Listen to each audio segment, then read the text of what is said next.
Hi మిత్రులారా, కథ చెబుతాను వింటారా అనే ఛానల్ ద్వారా ఎవరికి చెప్పుకోను నా బాధ అనే కథను చెప్పబోతున్నది కుడిపూడి మహాలక్ష్మి.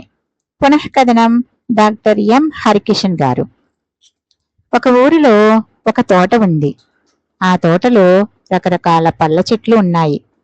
ఒకరోజు పుచ్చకాయ ఒకటే కూర్చొని బాధపడతా ఉంది.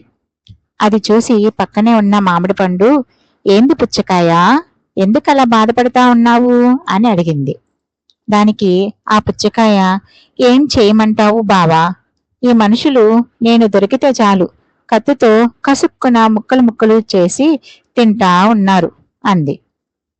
దానికి ఆ మామిడి పండు, నిజమే, నన్ను కూడా పట్టుకొని పిసికి పిసికి కండ మొత్తం కరిగి గుజ్జు గుజ్జు అయ్యేలా నలిపి నలిపి తింటా ఉన్నారు అంది బాధపడుతూ.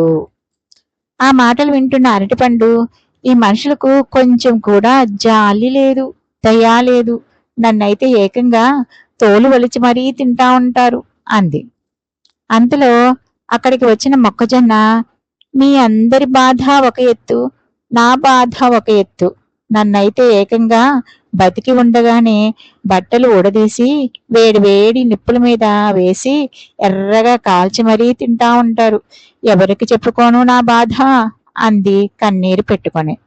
నిజమే, మా అందరికన్నా నీ బాధే ఎక్కువ అంటూ అన్ని ఆ మొక్కజొన్నను ఓదార్చాయి. కథ నచ్చిందా మిత్రులారా? నచ్చితే లైక్ చేయండి, షేర్ చేయండి, సబ్స్క్రైబ్ చేసుకోండి. ధన్యవాదములు.